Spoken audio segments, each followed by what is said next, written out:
we have a number of questions, and we have some time to discuss it. I will go through the questions that are in the chat. Otherwise, I'm sure that E and Live, you can see, like me, all the questions. But I will start in clearly. The fact that there are several questions is a very good indication of a very active audience and a very interested audience.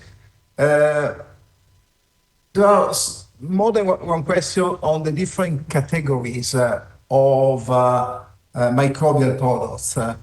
Maybe it's important you can see the first two questions, focus on it. So is a food that contains a microbial product a novel food? Fortunately not, at least for us making the assessment, but I leave the floor to Liebe to answer these two first questions. Yeah, I think it's more for E, because like I understood the question, they ask when it's not clear from a product where it belongs. Is it belonging as a novel food? For example, a novel food which would also be genetically modified, or an enzyme which would be produced by a genetically modified organisms containing DNA of the organism. I think I interpret the question like this. And E, then I think you have to discuss it within EFSA, how the dossier will be treated by probably two different units. Yes, indeed. And we have those dossiers. And actually, the assessment is done by different panel under different framework. And in those cases, and when the microbe is used as a source of food enzyme to produce a novel food, and the microorganism, it's, let's say, as a carrier of the food enzyme, is evaluated by the SEP panel. And there we do look at under the intended use, so that means for the use in novel foods, and whether this microorganism and would undergo all the evaluation outlined by ULIV, and then whether it's safe or not. And I think then we have a lot of calculations. It means that for the novel foods use, what is the estimated intake, and if it's carried, and I keep using the word carried because it's a residue that we look at. And then we say whether the enzyme is safe or not. So basically the enzyme produced from that microorganism is safe or not. Then novel foods, they would take this conclusion to go on. And they would look at the safety of the novel foods to the human as such. So it's two-step assessment.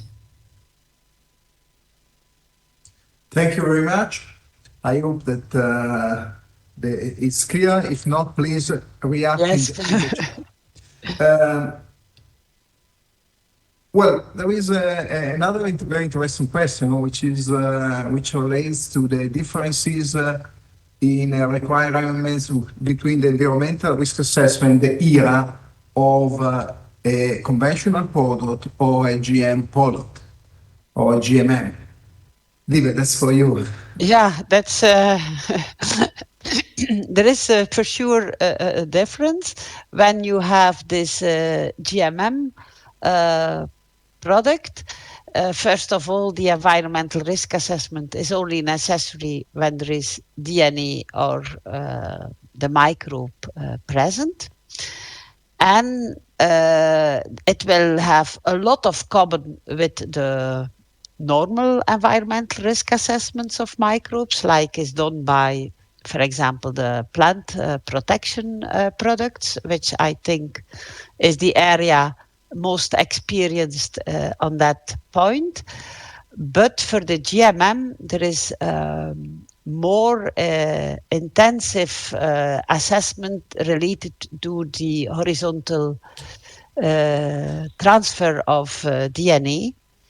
of the genetic modified and the genetic modification towards the environment. So that is more stressed. So the horizontal DNA transfer issue related to the genetic modification in the GMM assessments compared to the non-GMM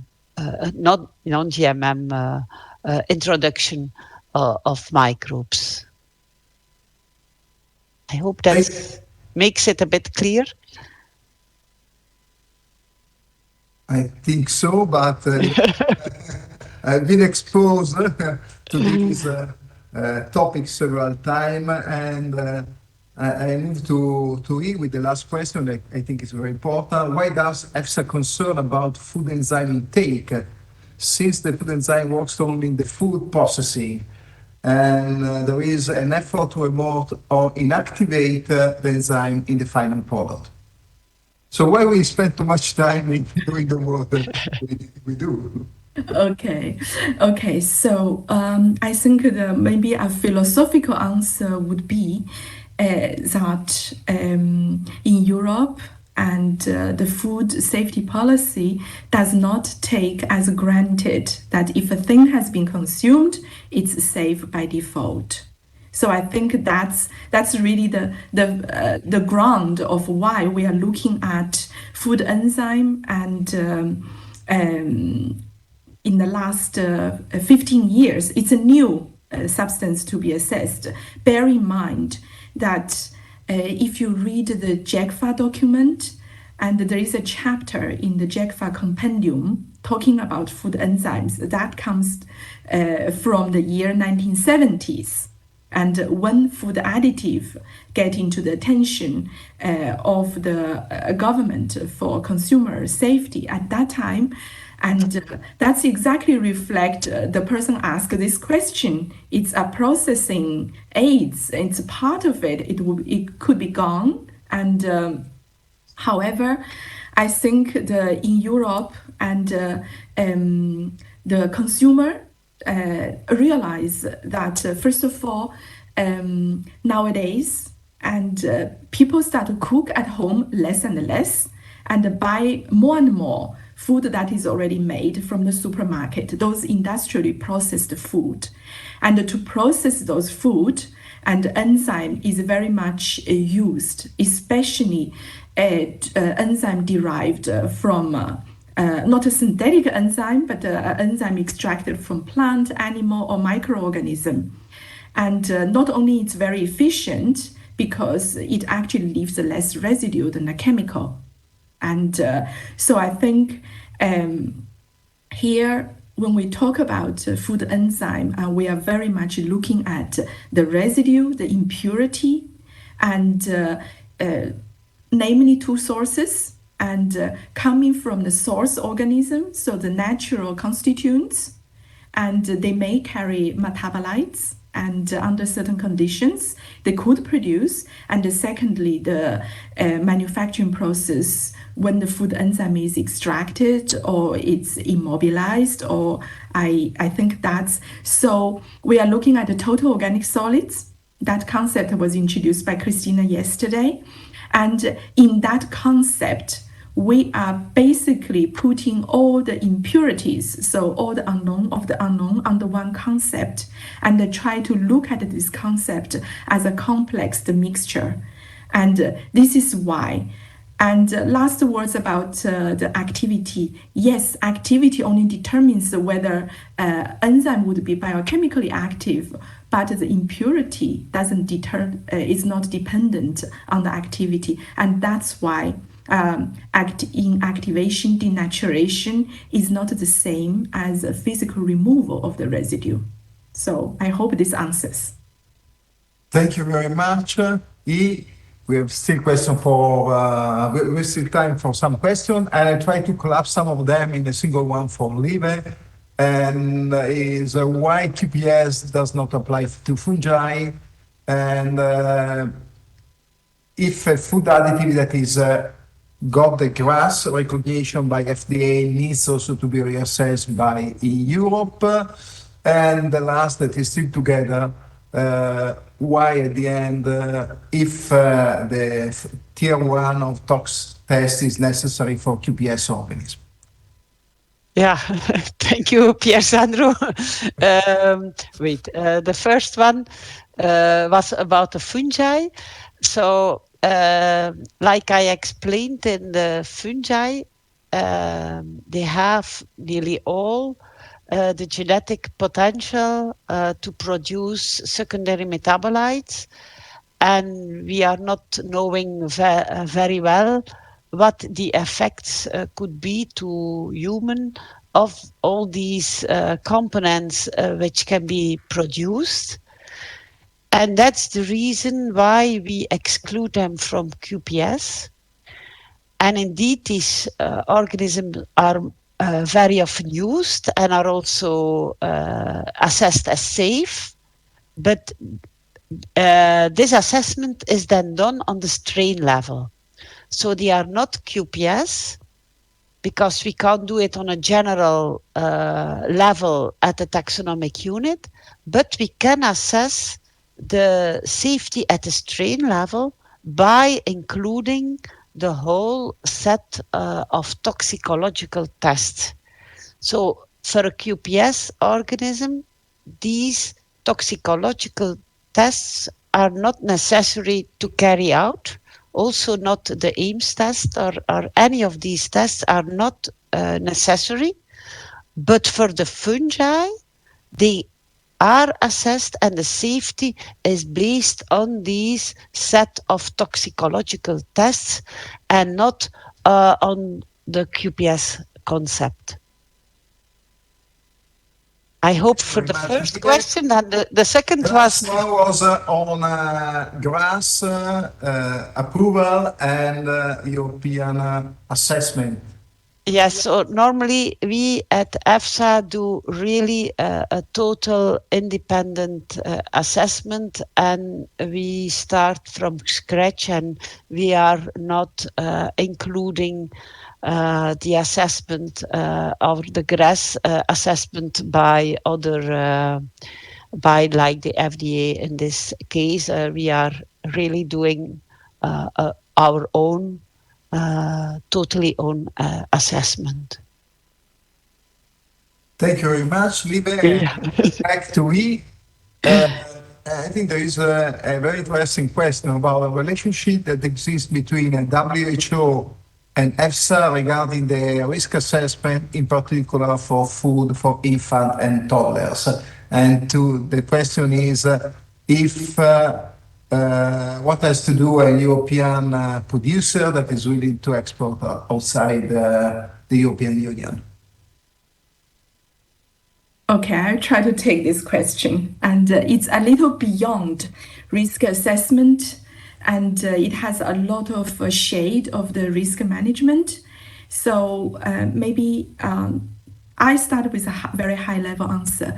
So when a non-European country would like to buy a baby formula that is made in Europe, for example, Ireland is a big producer, and what do is, of course, they come to Europe because they know that the European baby food are produced with very high food safety level and governed by all this regulation and so on. They come. However, that's not sufficient. And the country has, the individual non-European country also has their own standards. And they come and they verify, they check, they take samples. And so this is how it's done. So in a way, I would say that the food safety evaluation done in Europe by EFSA and based on the data from the industry, from the member states, is verified and checked by the buyer of the infant formula. And so do they check more than what EFSA has been evaluating? No. And this is not. And yeah.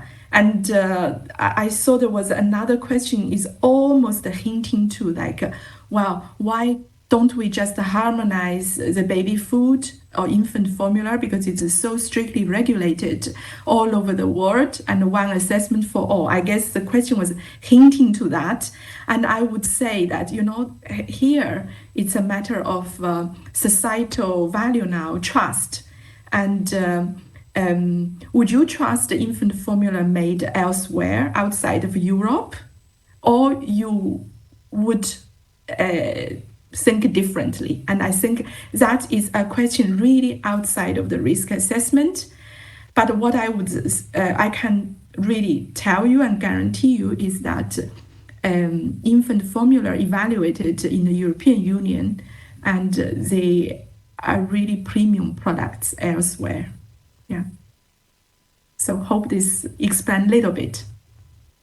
Thanks a lot. It's true that there are some slight differences between the WHO guidance and the EFSA guidance for the evaluation of the enzyme. As he said, we are a bit more stringent for some of the aspects related to the safety of consumers, and not only for infants and toddlers. Probably last question for E is not the last that has been addressed. It is again in between risk assessment and risk management, but the question is if EFSA consider a positive list from other countries when carrying out a food safety assessment. The answer is yes, and it depends. And so, an example in the food enzyme sector, and when we receive a dossier, and it's always, it contains the information that where else this food enzyme has been evaluated and authorized. And in some countries, the authorization is a white page. Yes, you can use it to manufacture foods. In some countries, it's very specific. Yes, it's authorized and only for infant formula production. So, as an example. And what does EFSA do with those information? And this information, how to say that? First of all, it gives us input that they are already data generated. And when this happens, in particular animal testing, and EFSA and actually through OECD, and there is an international agreement on trust of animal testing tested elsewhere to be used within the evaluation by European Union and elsewhere. So this is a reciprocal agreement. And you can imagine this is just to avoid unnecessary sacrifice of animal life. And these data we can request and have the access, because usually those tests are commissioned by the industry themselves, so they have the raw data and we get it. So I think this is just one example of how we use the evaluation has been done in other country. We don't read the conclusion, we actually use the data. And with this said, I think a fuller picture I need to give it to you is many countries, they do not authorize food enzyme and they wait until EFSA has published opinion. When it's positive, they borrow. So they don't have to do the assessment, because you can imagine how expensive it is to do an evaluation of a substance, which many people believe is safe. And I would say majority of the case it's safe, but not always. From time to time, and we find substances which we really just can't say it's safe.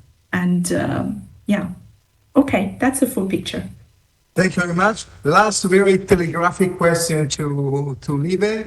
That's QPS again.